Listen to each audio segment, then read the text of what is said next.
The deep black of space stretched endlessly outside the viewport.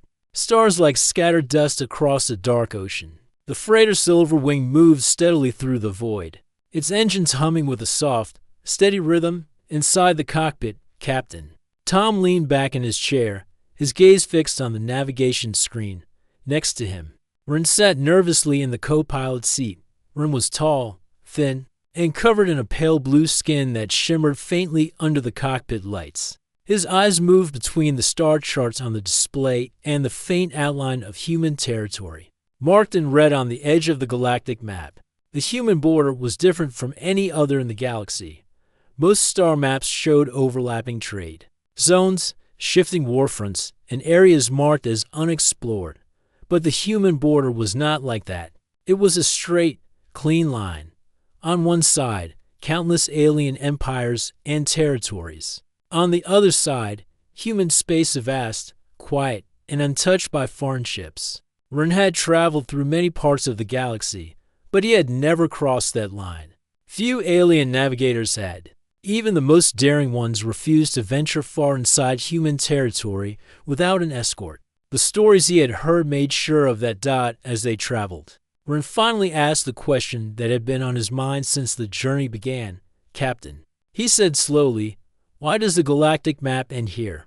Tom's eyes didn't leave the console. He adjusted a few controls, guiding the ship around a drifting piece of debris, then answered with a faint smile, because we made sure it would. Ren blinked. What does that mean? It means, Tom said, that there's a reason navigators know where to stop. He didn't elaborate, as if the explanation was simple, but also something he wasn't going to share. The silencing. The cockpit grew heavy. Ren looked back at the navigation screen. The red line marking the human border glowed faintly, as if it was more than just a drawn boundary, as if it was warning him. He remembered the stories he'd heard in ports, in trade hubs, stories whispered in low voices by traders and smugglers, stories about entire fleets disappearing, about strange weapons that could erase a ship without leaving a trace, about patrols that always seemed to know where intruders would appear. Some stories claimed the humans had fought a massive war long ago and had won so completely that no one dared challenge them again. Others said there was something inside human space, something more dangerous than the humans themselves, and they guarded it fiercely. You don't believe all those stories, do you? Ren asked. Tom shrugged. Believe what you like. The truth is simpler. Ren leaned forward. Then tell me the truth. Tom glanced at him, his expression unreadable. The truth is, the galaxy likes peace, and sometimes peace is easier when certain lines are never crossed. It wasn't an answer, not really. But Ren could tell Tom wasn't going to explain further. He decided to change the subject, though his curiosity only grew. Hours later, the Silverwing approached a small refueling station on the edge of human space. The station's design was unfamiliar to Ren, a mix of sharp, efficient human engineering and a strange elegance that made it look like a fortress. Disguised as a trade post, docking clamps locked onto the freighter, and the airlock hissed open. The smell of metal and fresh filters greeted them as they stepped inside. The station was quiet, too quiet for a place that saw traffic from across the border. Ren noticed something else. Every alien here moved quickly, quietly, and kept their eyes away from the humans who patrolled the halls dot at the fuel counter. Ren struck up a conversation with a thick-scaled alien mechanic who was wiping his hands on a rag. The mechanic looked around as if making sure no one was listening.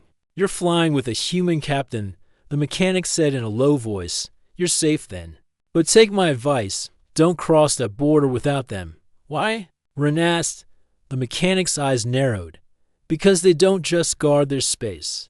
They guard the idea that no one should ever think about taking it from them. Ren tilted his head. Are you saying they'd attack first? The mechanic shook his head. I'm saying they'd finish the fight before you knew it started. Before Ren could ask more. Tom returned with a data pad showing their refueling. Clearance, we're done here, he said, and the tone in his voice made it clear that the conversation was over. Back aboard the Silverwing, Ren couldn't stop thinking about the border. From the viewport, he could see it in the distance. a faint shimmer in space where human scanning systems overlapped. It was invisible to the naked eye unless you knew what to look for. But Ren could sense its presence. "Do you ever cross it?" Ren asked. "Of course," Tom said. "It's my home." "No. I mean, do you cross it with others?" "Non-humans." Tom didn't answer right away. He adjusted their course, guiding the freighter along the edge of the border. "Sometimes. But only if they have a reason worth the risk." Ren's eyes widened. "So it is dangerous." Tom chuckled. "Everything in space is dangerous. But human space?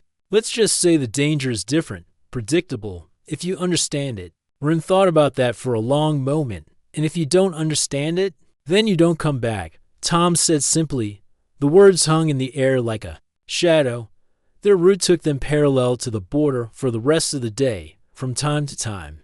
Ren thought he saw shapes moving in the distance, shadows against the stars. Too far away to identify, Tom noticed his gaze but didn't comment. Near the end of their shift, a small blip appeared on the long-range scanner. An unmarked vessel, drifting close to the human border. Ren leaned over the controls to get a better look. "No ID signal," he said. "Looks damaged." Tom's expression hardened. He tapped a few keys, sending a short burst of data toward the vessel. A moment later, the unmarked ship changed course, turning away from the border without a word. "What did you just do?" Ren asked. "I reminded them where they were," Tom said. "You didn't send coordinates. You didn't hail them. You just sent something." Tom gave him a thin smile. "Some messages don't need words." When Ren finally retired to his small cabin, he couldn't sleep. He stared at the ceiling, thinking about everything he had seen. The clean red line on the map, the quiet fear in the voices of other travelers, the way the damaged ship had fled. After one unspoken warning, he didn't understand the full truth, but he knew one thing. Whatever lay beyond that border, the humans were not just protecting it. They were making sure the rest of the galaxy never forgot why the map ended there. And Ren, despite his curiosity, wasn't sure he wanted to know the full answer. The Silver Wing drifted silently through the calm stretch of space between two trade hubs. Stars glimmered faintly in the distance, and the faint hum of the ship's engines was the only sound. Ren sat in the galley, a steaming mug of spiced tea in his hands. He stared at the navigation charts spread across the table. The red line marking human space was bold and clear. On the alien side of the map, there were dozens of notes and markings, ancient trade routes, old battles, known pirate zones. On the human side, the map was empty. Just names of star systems and nothing else. No warnings, no hints, no travel advisories. The emptiness was more unsettling than any danger mark. Tom entered the galley, a small food container in his hands. He sat across from Ren, setting the container down. "You've been staring at that map for hours," Tom said, trying to solve the galaxy's biggest mystery.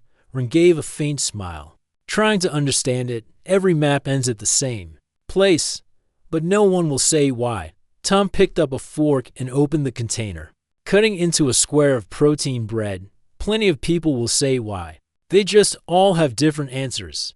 Ren leaned forward. "And what's the truth?" Tom looked at him for a long moment, then said, "The truth is dangerous, and most people don't want to hear it." Later that day, they stopped at a trade hub on the edge of neutral space. The hub was a massive floating structure, shaped like a spinning ring, with docking arms stretching outward. Inside, hundreds of traders and travelers moved through wide halls, the air filled with the sound of conversation in dozens of languages. While Tom handled cargo arrangements, Ren wandered through the busy marketplace. Stalls sold everything from alien fabrics to rare minerals, and the smell of cooked spices filled the air. He found himself at a small table tucked away in a quiet corner. Two alien merchants, both with thin, scaled skin and large black eyes, were speaking in low voices. "You hear the story again?" one asked. The other nodded. "Yes, the Armada. The one that never came back." Ren's ears perked up. He stepped closer, pretending to browse a nearby stall but keeping his attention on their words. "They say it happened long before our time," the first merchant said. A great empire sent its strongest fleet into human space, hundreds of warships. The fleet was so large that it blocked out the stars, and the other asked, they never came back. The first whispered, not one ship, not one signal. It's as if they were erased. The other merchant's eyes narrowed. You think the humans destroyed them, the first merchant shrugged, or something worse did. Either way, the humans made sure the rest of the galaxy knew the result. Since that day, no empire has dared to send a fleet into their space. Rin's curiosity burned hotter than ever. He turned and walked back toward the docking area, thoughts spinning in his head. That evening, when the Silver Wing departed the trade hub, Rin finally asked Tom about it. I heard something today, Rin said, about a fleet. A massive fleet that vanished in human space. Tom didn't look surprised. That's an old story, so it's true, Rin pressed. Tom adjusted the navigation controls before answering. Every story has a piece of truth in it, yes. A fleet went in. No, it didn't come back. But the why? Well, that's where the stories start to bend, Rin frowned. You mean they weren't destroyed?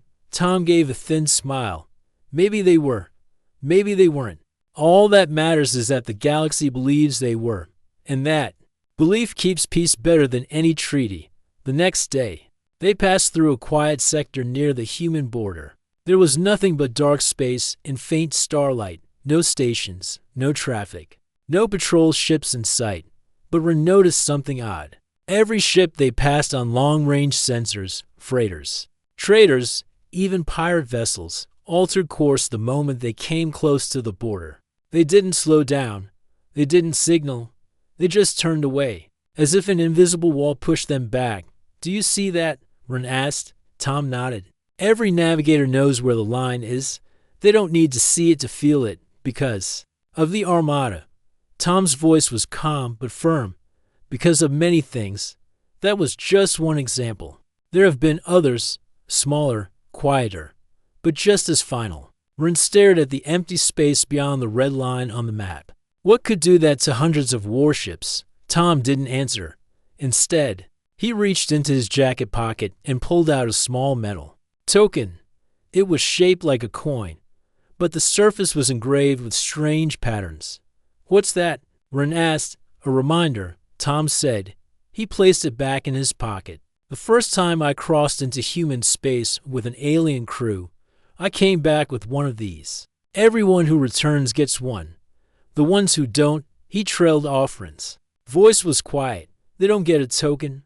Tom only nodded out that night. Rin couldn't sleep again. He sat in the observation deck at the rear of the ship, staring out at the stars. The human border was still far behind them now, but the feeling of its presence lingered in his mind. He thought about the Armada. If the story was true, then somewhere in human space lay the wreckage of hundreds of alien warships. Or nothing at all, if they had truly been erased. And if it wasn't true, then the humans had somehow convinced the galaxy it was. That kind of power was almost more dangerous than the truth itself. For the first time, Rin wondered if the human strength came from their weapons, or from the fear they had carefully built over generations. When Tom came to relieve him for watch duty, Rin finally spoke. I think I understand now. It's not about defending a border. It's about making sure no one wants to cross it in the first place. Tom smiled faintly. Now you're starting to see it. But if the galaxy ever forgets why, Rin said quietly. Tom's eyes hardened. Then we remind them. The Silver Wing was 2 days into its supply run when the first distress signals began to reach them faint. Static-filled transmissions crackled through the comm system, voices breaking apart mid-sentence. Tom adjusted the receiver, frowning at the readings. Multiple ships reporting a collapse in the Drenner Passage, he said. Rin looked up from the navigation console. The Drenner Passage? That's the main route between this sector and the central trade lanes. Not anymore, Tom replied. The star at its center just went unstable. Radiation levels are spiking. No one's getting through for weeks, maybe months. Rin's eyes moved over the star chart. The Drenner Passage was the safe corridor every merchant used. Without it, the only other way to reach the central lanes from here was... He froze. The border, Rin said. Quietly, Tom nodded. Right along human space. The news spread quickly across the channel frequencies. Dozens of stranded ships, both cargo and passenger, were now without a safe path. Many were already low on supplies. Rerouting around the border added weeks of travel, weeks they didn't have. Soon, requests began flooding in. Captains asking for a guide who knew the shorter, riskier route, the one that hugged the human border without crossing it. Most human ships avoided it.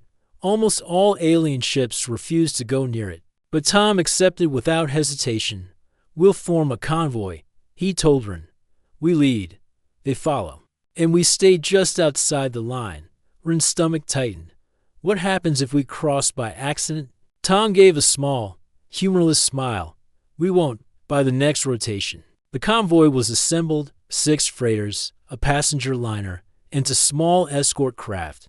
The ships gathered in the shadow of a drifting asteroid field, their hull lights glowing faintly against the black.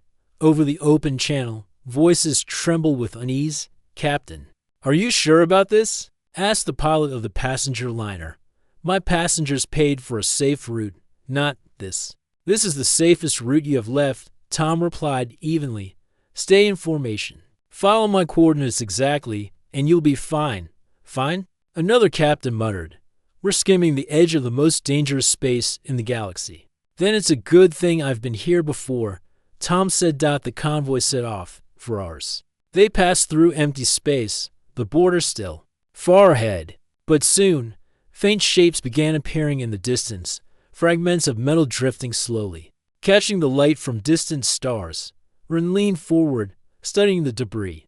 That's not asteroid rock, he said. No, Tom agreed. It's wreckage. The pieces grew larger as they moved forward, twisted hulls, shattered engine cores. Pieces of plating scorched black. Some had markings Ren recognized from old trade records, but most were unidentifiable. Age and battle had erased their origins. One freighter captain broke the silence on the channel. What is this place? A reminder, Tom said, his voice quiet. No one spoke for several minutes after that. By the third day, the convoy was close enough to the border that Ren could see the faint shimmer on the scanners, the invisible curtain that marked human space. The convoy kept a careful distance, but Ren still felt as though something was watching them. The feeling grew stronger when the first satellite appeared. It was a dark, featureless sphere, floating silently far off their port side. No engines, no lights, but Ren's scanner lit up with activity. The sphere was scanning them, inside and out. Is it armed? Ren asked. Very, Tom said. But it won't fire unless we cross.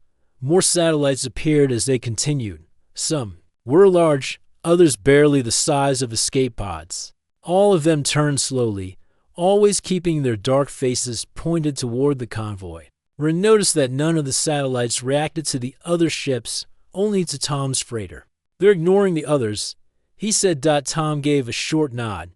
They know me. How? I've sent them the right codes. Halfway through the route, tension in the convoy began to build. Fuel was running low for some ships. Others reported strange readings on their sensors, ghost signals that came and went in moments. On the 4th day, just as the convoy was passing through a narrow corridor between a dust cloud and the borderline, alarms began to sound. Multiple contacts. One of the escort ships shouted over comms, 8 signatures inbound, closing fast. Ren's console lit up with red markers. Sleek, predatory shapes were moving in from the dust cloud. Raiders, they're on attack vectors, Ren said quickly. The convoy broke formation in panic, ships scattering to avoid the incoming fire. Energy bolts flashed across the dark, lighting up the drifting debris. Tom didn't move for the weapons controls. Instead, he keyed in a short, sharp code on the comm system. Ren didn't recognize the sequence, but it pulsed out across all frequencies. Within seconds, the raiders slowed. Engines powered down. One by one, their ships drifted, weapons cold, movement halted. What just happened? Ren asked, staring at the screen. They got the message, Tom said simply. What message? That they've been marked. Tom replied, and marked ships don't last long in this part of the galaxy. The convoy reformed quickly after the attack. No one asked questions. No one complained about staying closer to Tom's ship than before. 2 days later, they reached the safety of the main trade lanes. The other captains sent hurried thanks before breaking away, eager to put distance between themselves and the border. Ren, however, couldn't stop looking back. The line on the scanner was fading as they moved away, but the memory of it stayed sharp in his mind. "You didn't even fire a shot," he said to Tom. "Didn't need to," Tom replied. Ren's voice was quiet. "I think I understand now. The map ends here because you want it to." Tom gave a slow nod. "And because everyone else wants it to, too, whether they admit it or not." The trade lanes were calm again, but Ren's mind was not. Days had passed since the convoy had reached safety, yet the image of the raiders drifting powerless in space lingered in his thoughts. No damage, no fire exchanged, just silence. It was the kind of power he had never seen before, and it unsettled him. The Silver Wing had taken on a new contract, transporting specialized components to a research station near the human border. Tom had accepted the job without hesitation, even though the route curved close to one of the less traveled sectors. The closer they got, the more Ren noticed something strange. There were no patrol ships from any alien faction, no pirate activity, not even stray civilian craft. It was empty, yet it felt like they were not alone. Tom was relaxed, almost casual, as he guided the freighter forward, but Ren saw the way his eyes flicked to the sensors more often than usual. On the third day of travel, the silence broke. A faint ping echoed through the cockpit. Ren checked the scanner and froze. Multiple contacts, incoming fast. 12 ships. Closing from 2 angles. Tom leaned forward. Profiles? Ren's hands moved quickly over the controls. Not civilian. Heavily armed. Their ID transponders are scrambled. Raiders, Tom said calmly. The attacking ships emerged from a dense asteroid belt ahead. Sleek hulls, jagged weapon mounts, and the aggressive red glow of active targeting systems. They spread out in a loose formation, surrounding the Silver Wing. Over the comm, a voice spoke in a sharp, accented tone. "Human ship. Cut engines and prepare to be boarded." Ren reached for the ship's defensive systems, but Tom raised a hand. "Not yet. They're locking weapons," Ren warned. Tom's voice was calm. "They won't fire." Instead of raising shields or powering weapons, Tom opened a different console, one Ren hadn't seen him use before. The interface was old, almost primitive, with green text over a black screen. Tom typed a series of numbers and symbols, his fingers moving with practiced speed. "What is that?" Ren asked. "In old language," Tom replied without looking up. "One they still remember." When he finished, he pressed a single key. A narrow-band transmission went out. No sound. No message, just a string of code. On the scanner, the raiders' movement slowed. Their targeting locks vanished, engines dimmed, weapons powered down. One by one, the ships halted in open space. Ren stared. "How did you?" Tom didn't answer immediately. He was watching the raiders on the screen, as if confirming something. Finally, he said, "Those ships have crossed the line before, and when they did, they learned the cost. That code tells them they've been noticed again. What happens to them now?" Tom's voice was quiet. "They turn back, and they don't forget." The raiders didn't speak again. They simply rotated their ships, engaged engines at low power, and drifted away toward the asteroid field. Within minutes, the Silver Wing was alone again. Ren sat in stunned silence. "You didn't fire a shot. You didn't even threaten them. You just stopped them. That's how humans fight when we can." Tom said, quietly, without the noise, without the war. Ren frowned. "That's not fighting. That's control." Tom gave a small smile. "Exactly." Later that evening, while Tom was checking the engine systems, Ren walked through the ship's lower cargo deck. The dim lights hummed softly, and the sound of the ship's life support filled the still air. As he passed one of the sealed storage compartments, he noticed a faint light inside, not cargo, but a terminal screen. Out of curiosity, he stepped closer and peered through the small glass panel. The screen displayed a long list of ship identification codes. each paired with a date and a location. Some entries were decades old, others were recent. Near the top of the list was today's date and the identification codes of the raider ships they had just encountered. Ren's chest tightened. He didn't understand every detail, but it was clear this was more than a simple record. It was a watch list, and the humans kept it updated. The next day, the Silver Wing reached the research station. It was small but heavily fortified, with defense platforms positioned at every approach vector.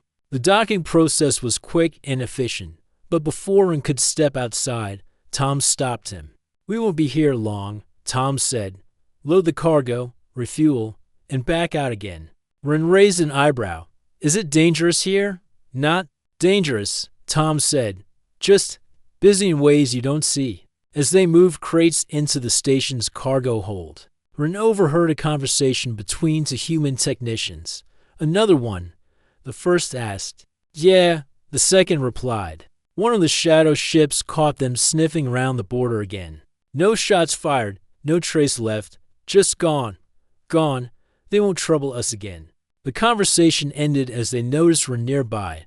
Both humans walked away quickly. On the return trip, Ren finally asked the question that had been building since the convoy incident. "Tom, how much of this happens? This silent war?" Tom kept his eyes on the viewport. "More than most people now. Less than it used to. But it never stops. Why not just fight openly? Show your strength." Tom shook his head. "Open wars cost lives, ships, resources. This way, the fight ends before it begins. We remove the threat without waking the galaxy." Ren thought about the raiders, the way they had simply turned away after a single code. It wasn't fear of losing a battle. It was something deeper. The fear of being erased without warning. "And if someone doesn't turn back?" Ren asked quietly. Tom's gaze was steady. "Then they disappear, and no one hears about it." That night, as the stars drifted past the viewport, Ren realized something that unsettled him even more than the stories he had heard. The border wasn't just guarded by ships and weapons. It was guarded by memory, the memory of those who never returned, and the humans didn't just protect their space. They shaped the galaxy's perception of it, one quiet, invisible battle at a time. The horizon star drifted in the black sea of space, the faint hum of the engines echoing through the corridors. Captain Aaron stood at the viewing deck, eyes locked on the empty stretch ahead.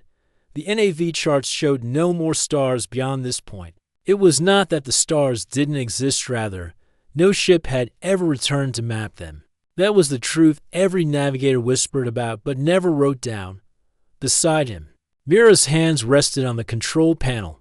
Her fingers hovered over the thruster controls, as if she expected they might need to move fast. "Captain," she said quietly, "we've crossed the last confirmed beacon. From here on, nothing is charted." "I know," Aaron replied. His voice was calm, but deep inside, he felt the same uneasy pull that every navigator feared. It was like standing at the edge of a cliff, not knowing if the ground ahead even existed. The crew in the command deck were unusually silent. Even the usually talkative engineer, Yelen, kept his head down, checking his instruments. The scanners showed nothing but faint cosmic dust, no planets, no stations, just emptiness. But the emptiness wasn't truly empty. That was the rumor space beyond the human edge was not dead space, but space that did not want to be mapped. The silence was broken by the communications officer, Lysa. "Captain," she said, "I'm picking up something, a signal. It's not on any known frequency." Aaron turned sharply. "Put it on audio." A soft hum filled the room.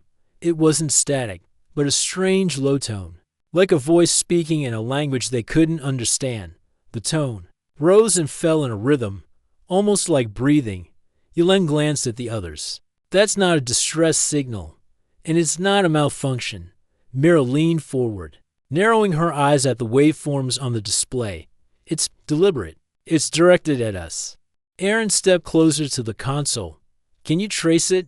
Lysa nodded slowly. "Yes, but it's faint. It's coming from dead ahead, about 2 light towers away."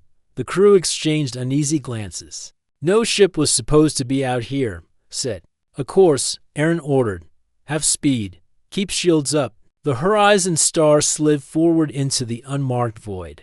The tone from the signal continued, its slow rise and fall like a steady heartbeat. As they approached, the scanners picked up a shape faint, irregular, and massive. At first, it looked like a natural formation, but as they drew nearer, details became clear. It wasn't a planet, and it wasn't a station. It was something else entirely. It looked like a broken ring, a structure made of dark metal, floating silently, massive enough to dwarf their ship. It had jagged edges as if it had been torn apart. The crew stared at the image in silence. "What is that?" Yulin whispered. Mira's voice was low. "I've seen something like it in old archives. Deep space markers, warnings left by civilizations before us. They mark territory that must not be entered." Lysa's console beeped sharply. "Captain, the signal changed. It's repeating the same sequence over and over. 3 tones, pause, 3 tones." Aaron frowned. "Like a code, it could be," she said. "But I don't think it's for communication. It's more like a barrier." They were close enough now to see the ring's surface on the main screen. Strange carvings ran along its metal plate, symbols that seemed to shift.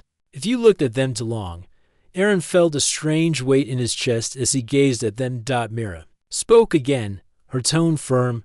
"Captain, I think this is the edge the maps warn about, and that thing is telling us not to go any further." Aaron turned toward her. "We've come this far. We can't just turn back without knowing what's beyond." The ship drifted closer, and suddenly, the signal shifted again. The 3 tones turned into a long, deep note that vibrated through the deck. The ship's lights flickered. Yulin swore under his breath. "Power fluctuation. Something's interfering with our systems." Aaron grabbed the railing. "Lysa, record everything. Mira, get us a full scan of the ring." But as Mira began the scan, the sensors failed. One by one, systems went dark. The crew felt a faint tremor pass through the ship, though nothing had touched them. The comms crackled again. This time, instead of tones, a single word echoed through the speakers, low, resonant, and unmistakable. "Turn." The word made the air feel colder. Lysa's hands shook over her console. "Captain, that was not human speech." But it translated perfectly. Aaron looked around the room. His crew's faces were pale, but none of them moved to leave their posts. "We're not turning," Aaron said at last. His voice was steady, but in his gut, he knew this was the most dangerous decision of his life. Mira met his eyes. "Then, whatever's beyond here is going to see us coming." The ring loomed closer, and the Horizon Star passed through its shadow. Beyond it, the stars themselves seemed dimmer, as if light hesitated to exist there. And far ahead, just at the edge of the dark, something vast began to move. The Horizon Star drifted deeper into the darkness beyond the broken ring. The stars faded, swallowed by a strange shadow that seemed to stretch endlessly ahead. Captain Aaron stood at the bridge's front viewport, watching as the unknown space closed in. The crew worked quietly, tension heavy in the air. The ship's scanners had begun picking up faint signals, small blips of movement, but nothing clear enough to identify. "Captain," Mira said, "we're detecting several craft approaching on stealth frequencies. They're not showing on most sensors." Aaron frowned. "Ghost ships, shadow ships," Mira corrected. "They're real, but nearly invisible." The bridge lights dimmed as the power diverted to the sensors. On the main screen, faint outlines of sleek vessels appeared, moving silently toward the Horizon Star. Their hulls were dark, with sharp edges designed to avoid detection. "Do they have weapons?" Aaron asked. "Hard to say. No active signals yet." Suddenly, a burst of static filled the comm channel. Then, a calm, clear voice spoke. "Human ship," it said. "You have entered forbidden space." Aaron's hand tightened on the console. "Identify yourself." There was a pause. Then the voice answered. "We are the Shadow Fleet, guardians of the border. Turn back or face consequences." Mira exchanged a look with Aaron. "They're not bluffing."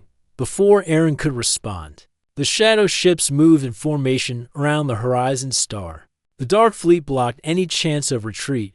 "Prepare for contact," Aaron ordered. But the Shadow Fleet made no aggressive moves. Instead, their ships broadcast a low pulse, a silent wave that pulsed through the ship's systems. Lights flickered, instruments wavered. Mira looked worried. That pulse is disrupting our systems. They can disable us without firing a shot. Aaron's voice was steady. Raise shields, but don't fire unless fired upon. The Shadow Fleet held position. Then, a narrow beam of light shot out from the lead ship. It scanned the horizon star carefully, then faded. Aaron felt a strange calm settle over him. It was as if the Shadow Fleet was measuring, judging. The calm broke when a new voice came over the comm, a female voice, soft but firm. "This is Commander Rena of the Shadow Fleet," she said. "You are far beyond the known borders. Explain your purpose." Aaron stepped forward. "We seek knowledge. We want to understand what lies beyond the maps. We mean no harm." There was a pause. Then Rena spoke again. "The edge of human space is not a wall to climb. It is a boundary to respect. Many have tried to cross without respect. None have returned." Aaron nodded. "We understand the risks, but the galaxy needs to grow. We must explore, or we will remain trapped in old fears." Rena's voice softened. "Exploration requires trust. That trust must be earned. You will be monitored. Any hostile act will be met with swift response." The Shadow Fleet slowly began to pull back, allowing the horizon star room to maneuver. Aaron looked at his crew. "We have made it through the first test, but this is only the beginning." As the dark ships faded into the shadows, the horizon star turned back toward the broken ring dot Mira side. "We have seen the Guardians of the Border. We know now why the map ends." Aaron stared ahead. "And we must decide if we dare go further." The horizon star moved slowly away from the Shadow Fleet's patrol area, its engines humming softly. In the quiet void, the broken ring was fading behind them. But the weight of what they had seen pressed heavily on the crew. Captain Aaron stood on the bridge, his eyes fixed on the empty space beyond. For weeks, they had searched, crossed into uncharted territory, and faced warnings from the mysterious Guardians of the Border. Now the time had come to decide what to do next. Mira approached him quietly. "Captain, the scanners are showing unusual energy readings ahead. Not natural. Something is there." Aaron nodded. "Bring it up on the main screen." The display flickered, revealing a swirling mass of light and shadow, a great nebula unlike any they had seen before. Inside it, shapes shifted and glowed faintly, as if alive. "It's beautiful," Mira said softly. "But dangerous." Aaron studied the nebula, feeling a mixture of awe and caution. This is what lies beyond the map's edge. Not emptiness, but a new beginning. Suddenly, the comm system crackled. A voice spoke, calm and deep, the same voice from the Shadow Fleet. "You have passed the test of respect and courage," it said. "Few have come this far. Now you stand at the threshold of choice." Aaron responded firmly. "We seek to understand, to share knowledge, not to conquer." The voice continued. "Then you must listen." The nebula shimmered, and from its heart a holographic figure appeared on the screen. It was human in shape, but glowing with an inner light that seemed more spirit than flesh. "I am the keeper of the edge," the figure said. "Long ago, humans reached this boundary and found secrets that changed them forever." Aaron felt a chill. "What secrets?" The keeper's gaze was steady. "The universe is vast and alive with forces beyond simple matter and energy. Here, at the border, these forces gather. They test those who come near." Mira whispered, "So the border is a shield?" "More than a shield," the keeper replied.